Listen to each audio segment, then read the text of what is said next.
Hey everybody, I do not know if there's anybody on my page at the moment or if there's anybody watching this. I just thought I would play around with Facebook Live. I've never done one before, and I've had a lot of people ask if I would be interested in doing one, or maybe take some time to answer questions that people have about wild sex and anything that I've written on my blog or pages or books. Oh, hi, there's some people there. Yay. Okay, neat. Hi. Hey. I've never, okay, so cool. So if anybody has any questions, like about sex or motherhood, or pretty much anything in the, anything's fair game. I just thought I would give it a try to see. I don't really know, to be honest. Oh, hi, Erin. Hey, from New Zealand. How's it going? Hey, Angel. Hey, Kyle. Hey, Nate. Hey, Powell. Powell, what are you doing? One of my employees is on. What are you doing in that? Okay, well, does anybody have any questions that we could maybe talk about? Or I'm not really what else to say. I'm loving all the love that's coming across the bottom. Does that mean people are liking the post? I'm not quite sure. But thank you. Hey, from Sydney, Alicia. Hey, Holly. And Dana from Florida, Dale. Hey, oh, cool. Lots of people in Florida. Right on. So I booked a cool speaking gig today to go to the Mayan Riviera in a few months. And I'm super excited to get back to the Caribbean side of things because I have not been there in a while. So, look at all these wicked people in Florida. Oh, Berlin, Martin. Hi, Rachel. Steve from Tampa. How come my dog got stuck in another dog? Well, that's a great question, George. Teach mosquitoes how to leave you alone. Okay, great. That's some really super places to start. Wow, I'm kind of overwhelmed. There seems to be some great people here. Okay, let's talk about dogs. Dogs are, canines, and canines have penis bones, which are called bacula. And these are actually meant to, well, evolutionary biologists kind of argue about the function of bacula, but it's thought that it helps to maintain erections and maintain sexual performance, and especially in canines. And so what happens a lot of times, though, is that dogs cannot lose their erection because of this baculum. And so that's why they can't actually become unstuck from one another. It's a legitimate evolutionary strategy to stay with your partner so that the female does not go off and seek another sexual partner immediately after having sex with one male, and then then his sperm has a better chance of actually reaching her ovaries. And so it makes sense for him to be just kind of stuck in there a little bit longer. Hey, Joe Love! Hey, how's it going? Charlotte from Louisiana. Oh, Dwight from the Ducks. Oh, Dwight. Oh my gosh. You know what? Dwight, I'm glad you brought that up because you know what? The first time that I saw duck sex was at this lovely little lakeside. It's such a beautiful, happy, peaceful setting. And all of a sudden, the males started having sex with the female. And if you haven't seen duck sex before, I will warn you, it is essentially gang rape. That is literally what happens to a female duck. And the sad truth of the matter is that sexual coercion, or what we call this process, is actually fairly common, not only in the avian world in birds, but it's actually fairly common in mammals as well, and of course, also in primates. But with ducks, it is actually very well known because ducks are unique in that their genitalia are tremendously specialized. Males can go from a completely flaccid penis to having an ejaculation in less than a second. And this is really important because the corkscrew shape of that penis makes this whole thing really complicated. Not only does it ejaculate so quickly, but it also manages to fit into the spirally shaped vagina that the female has. And she can actually manipulate her postures to allow for his sperm to have either a safer passage to her ovaries or not. So she can actually do some things to manipulate it so that some males will be more likely to father her offspring. But you know what? So she can win. She does win after the fact a little bit. But to be honest with you, duck sex just sucks. Like, it's horrible. I don't like to watch it. I feel really bad for the ladies. Yeah. Okay, I'm gonna move on. Does somebody have like a happy question on the monarch? But I don't actually know too much about monarchs in Australia, Glennis. But thank you for asking. Monarchs. Actually, I just read a really cool story today, and they will be coming up on the page either later today or tomorrow. Someone somewhere actually repaired a monarch butterfly wing, and it successfully flew after that. I'm not too familiar with the details of that. Maybe Powell, if you're still watching, Paga, my lovely assistant, maybe you could find that link because that is such a neat story. Oh, you heard on the radio today, you're celebrating the centennial of my migratory tree act.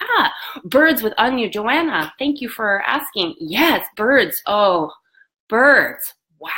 So birds are weird in that, okay, there's very few birds that actually have genitals like we would come to expect them to. So there are some birds that have penises and vaginas, like the ducks I just talked about.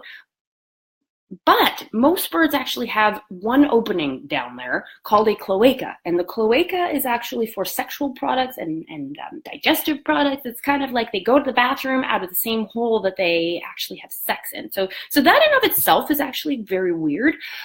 But Joanna, I would like to bring up one other very weird bird story, and that is from the nazca boobies that live in the Galapagos.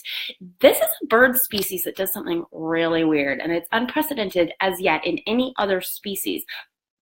But at the same time that it's never been seen anywhere else, it's repeatedly seen in these particular birds. These are nazca boobies, and they do something called, well, to put it bluntly, they abuse each other's children when a parent. So if you're a seabird, you have to have your nest on shore somewhere. Usually it's a rocky outcropping or some kind of a specific area. So we see these nesting bird colonies in the water.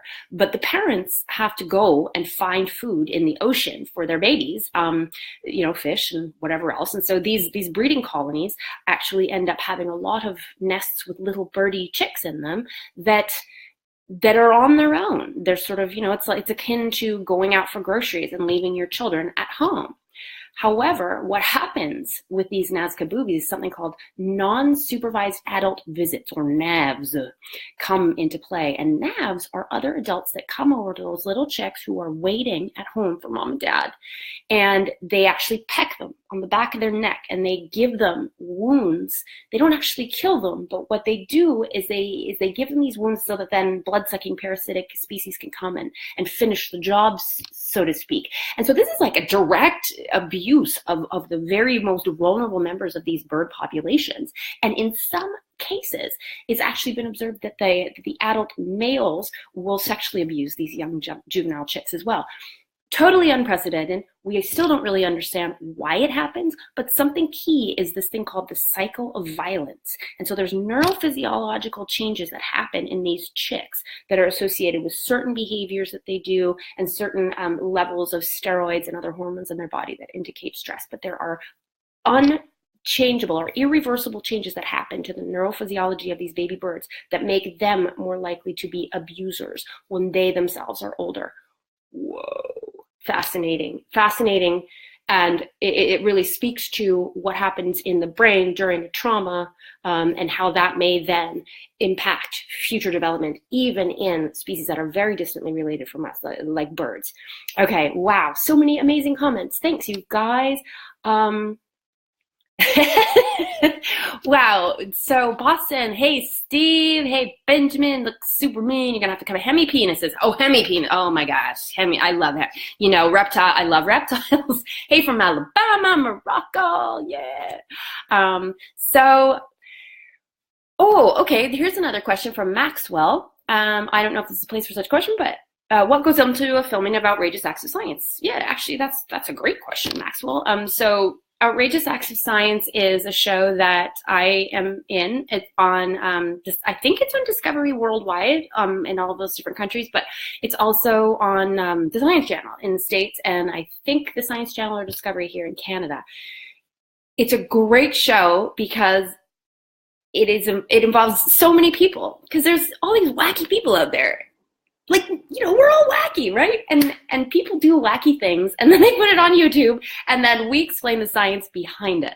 So whether it's a crazy animal or someone doing a weird prank or, anything like that. So this is what is covered by Outrageous Acts of Science. And it's actually been the #1 show on Science Channel for like 5 years, which is insane. So most of the work, we're always online. So Maxwell, if I see a cool video, I will always, and I'm doing this several times per week. I think we all are, all of us science hosts, we're all kind of always on the lookout for really wicked, interesting clips that might make the show. And we have groups here, even on Facebook, where we discuss some of those.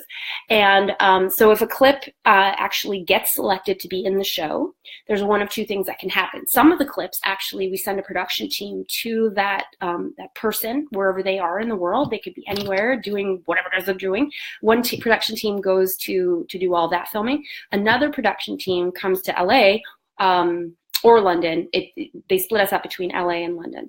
And if you're in LA, most of us North American ones are, then we just go to LA and we always rent the same studio, same green screen studio, and we do just like a marathon day. So I will do my marathon days once every few months, and it's like a 14-hour day in front of a green screen, which, of course, if any of you do this kind of work, that's pretty tiring, but they stuff me full of awesome food and coffee, and, it's fantastic. We've been doing this for 5 years now, so I know all these people so well. I know all my co-hosts. I am super pleased that that show is part of my life. And so that, thanks for asking, Maxwell. And in fact, I just booked my next trip, which is going to be in April. We're greenlit for 10 more episodes for season 5, or is it season 6? Anyway, 10 more episodes. Yay.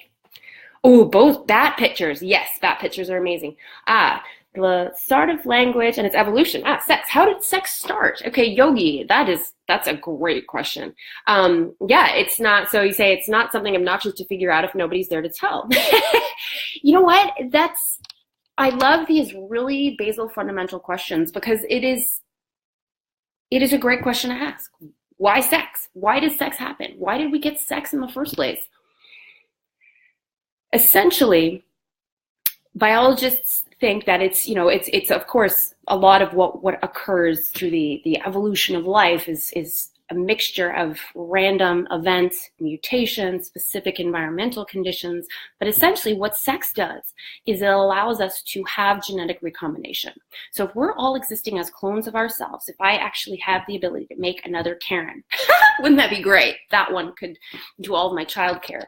But yeah, if everybody was a clone of themselves, we would never have diversity. We would never have that change. And it's the change that makes for success in different environments, under different conditions, under different levels of interaction. And so sex is one of those things that kind of has to have come first to allow for the immense diversity of recombinatory combinations that's possible. So that is not a weird question. That is a great question. And it's, maybe one of those unanswerable ones that we assume that, sex happened when DNA trickled from one single cellular animal to another, and this sort of opened up a way for this one with the new recombined DNA to do different things, and that then allowed for the evolution of all sorts of life forms. Oh, sweet, thanks, Pavel. I see you put those monarch links up. Okay. So Dana, hey Dana. So Florida, massive exotics, iguanas, monitors, lots of reptiles, and coyotes, and you've had them for years. Oh, great point. So interestingly, I didn't know too much about the issues that you were having in Florida with respect to introduced species. That's attractive. But I actually did part of my PhD research in New Zealand, where introduced species are, of course, a massive part of their scientific mandates and protocols, even as far as getting off of a plane. They have to be very, very careful. Any island nation is, of course, not isolated. Introduced species, yeah, because there's this notion that should we go back to the way it was? Like, should we be getting rid of these animals and then trying to get back to the way it was? Or is that futile? Should we try to monitor these populations and try to limit their reproductive capabilities, or or what do we do? I mean, there's a lot of answers to any particular question. And of course, when you're talking about the big kind of animals that you mentioned, Dana, like the big snakes, the big caimans and things like that, these aren't particularly, I mean, I don't think they would attack you unprovoked, but people are afraid of them. Let's call a spade. And so I think any time that we play with fire in terms of changing what an ecosystem looks like, not only can we never go back to what it looked like before, because introducing one species changes everything. It doesn't just change that existence of that one species. As soon as there's something else there, there's a new predator, there's a new competitor, there's a new prey species perhaps, there's a new somebody sharing for this resource or that one. And so ecosystems are so much more complicated. And when we pick one specific aspect of an ecosystem and we say, yeah, we humans, we know what we're doing, we're going to figure this out, and we can use this animal to do this, I really hesitate to think that that's ever a good idea. So yeah, sorry that you guys are having issues down there in Florida with respect to those big reptiles. That's pretty brutal. Woo! Wow, so many great questions. What's my favorite mating animal and why? That's a really good humans. Just kidding. So my favorite animal oh guys, there's so many good ones. Maybe hermaphrodites, just because hermaphrodites are super wacky, and the very notion of sexual reproduction, the very essence of gametes, sperm versus eggs, means that males and females are at war from the get-go. And so when you are a male and a female at the same time, you are this evolutionary anomaly that is at war with itself in some ways. And that's why we see in hermaphrodites these crazy, violent, and death-defying sexual strategies. Some of the most violent, for example, like the Siphonopteran sea slugs, which again were hermaphrodites, so we're both male and female, but an individual will try to play the male role as often as possible because it's much cheaper to play the male role. You don't have to gestate babies or make expensive eggs. You just shoot your sperm in there and you're good to go. So this one specific species, biologists noticed, it always stabbed its sexual partners with a great deal of precision and accuracy in the same spot, right on the forehead.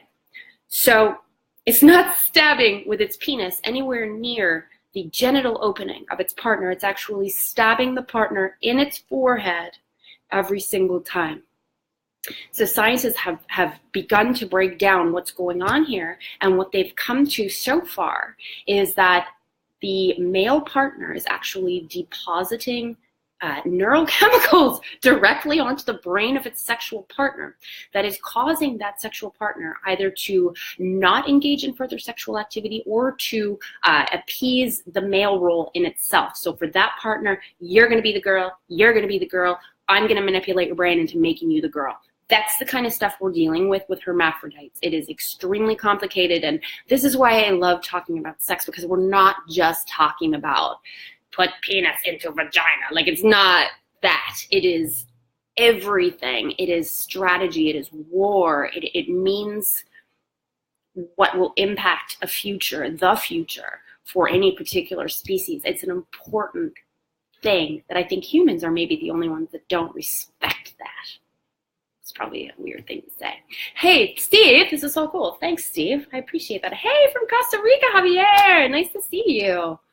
Oh, your bats, Cape Cod bats. Wow. Shay, gosh, I don't know why they might have disappeared from Cape Cod where you are, Shay. Bats are, you might want to consider getting a bat box. I've tried that before because mosquito, just to try to combat mosquito issues. I know that bats will definitely look for specific characteristics in trees that they enjoy, that they usually select to make their nests in. That could be one potential thing, but a bat box is also a really interesting potential to bring bats to you. It takes a while, at least a couple seasons, but the bat boxes are very thin, and that you put them very tall up on a tree so that they can actually get in there and have a specific hidey hole that works well for them. Hey, from Palm Harbor. Hey there, John. Oh, wild turkeys. Oh, all these great birds hanging. Ah, yes, fantastic. Um, Amanda from UC Davis. Cool, bugs at the entomology. UC Davis, fantastic. Ethical limitations about collecting and killing specimens for collections. Actually, Amanda, that's a great question. So Amanda's asking about how you collect entomological specimens for research purposes, or and that you raise an interesting issue, because in historical times, humans, in the times of God's divine plan and our belief in creationism, we made these amazing natural history museums that have specimens. I mean, if you go into some of those ones in Europe that have been there for hundreds of years, and there's just thousands upon thousands of specimens in there, and those were gathered to kind of allow us to observe all this beauty that God had created. And I guess that was kind of before we decided that it was a bad idea to just kill animals and stuff them and put them in museums. Although I still do, I must say, I enjoy tremendously going and looking at these specimens in natural history museums. But now I know even invertebrates. So when I was doing my PhD work, I actually had to fill out a lot of paperwork to look after my crayfish. Those were sort of the freshwater inverts that I was working on. And these days it actually is, you do need to take those kinds of ethics into account. I think as far as casual collecting or entomological collecting, I think, Amanda, you would be cool to I let my kids collect things too. Sometimes it's hard because you want to say, I don't want you guys to kill them, but if we kill them in a humane way, there are certain ways that we can, for example, also up in the fluorescent lights, I've often found a lot of cool bugs up there to show to my kids, and other places where bugs are trapped incidentally, and sometimes maybe that's a great way to show them. But mind you, you mentioned your daughter's at the university level, so she may need to do some more serious collecting. I mean, it's what taxonomists do. The last time that I was in Borneo, we go out there and we collect the species that are there, because that's part of the work that we're doing in terms of trying to find new ones. And so, yes, some are going to die in that process. Kelly, I need a show. Yes, I do. Tell those people, tell somebody. Lots of those. Oh, Dan, 200,000 bees. Yeah, so bees have had, Jenny, you're very welcome. Thank you for watching. Wow, it's really neat. Oh, and narwhal. Oh my God, my kids always sing about narwhals, Rob. But Dan, yeah, losing bees. Bees are incredibly important. And there's so much misunderstanding out there with respect to, I think people do have a general understanding that bees are pollinators, and without bees we don't get many of the fruits that are pivotal to our economy and our lives and our health. But what people maybe are not as aware of is sort of the differences between different bee species, and perhaps the difference between bees and hornets, ones that are going to sting you or ones that are just looking to protect themselves. How will we deal with the loss of bees? Whew. It's certainly probably, I don't know how the agriculture industry is handling it, but if we lose all the bees, we will lose all our ability, the majority of our ability to naturally pollinate our crops, which doesn't make growing crops impossible, but it makes it a whole lot harder, which then translates probably to a bottom line of them being way more expensive, maybe even prohibitively so. And I am going to say a couple things about narwhals. They have a song. There was one in Elf. That Will Ferrell waved to. I don't really know anything about narwhals. Actually, I wish I did, because they're amazing. But I think that speaks to the fact that ecological nuances of northern animals, especially northern mammals, aquatic mammals. That's really hard to get data on those guys.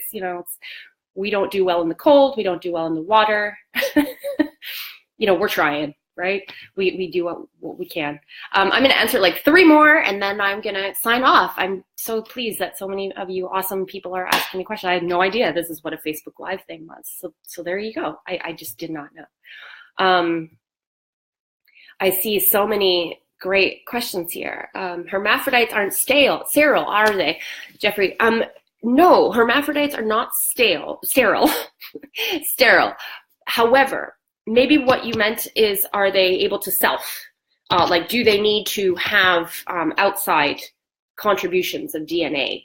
And the answer is it varies based on the species, but yes, a lot of times hermaphrodites can self, and they often will to a certain basal level to just kind of keep all their bases covered if they don't find a mate during the next mating period or anything like that. So there will often be a very low level of self-fertilization, and then of course it's that genetic recombination that's so beneficial in so many ways that they will want to do when the conditions are right for it. But there's many conditions that aren't necessarily conducive to sexual reproduction and thriving, and a lot of these animals have the ability to then just self and change how things are going for themselves at that time.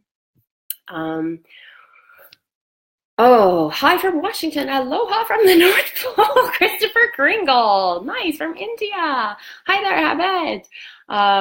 Possibly, and Bruce is commenting on the bats in Cape Cod. Bruce says possibly white nose syndrome is taking out the bats in Cape Cod, a fungus from Europe. And actually, that's an interesting point because there are so many, bees, it's an introduced fungus as well. There's a lot of biohazards when we talk about, and is this a hazard or is it an animal migrating naturally, or has it been facilitated somehow by humans, and how much have we really caused it, and how much are we just kind of dealing with the fallout of the evolution of life? Great questions, not necessarily answerable. Oh, is there a dog behind me? Yeah. I have this dog, and then I have another one. This one. They're my babies. This one is Ebby. She's a rescue from California. And this one is Frida. She's a rescue from Mexico. Okay, so thank you. I'm gonna sign off. It's been half an hour, but I thank you so much for just hanging out with me. This is insane. I really had no idea. Alicia, thank you so much for saying that. I'm going to go through all these comments. I had no idea this is why people were doing Facebook Live. I'm so pleased. And thanks everyone for just liking the page, and please keep sending your comments. Cheers. Bye.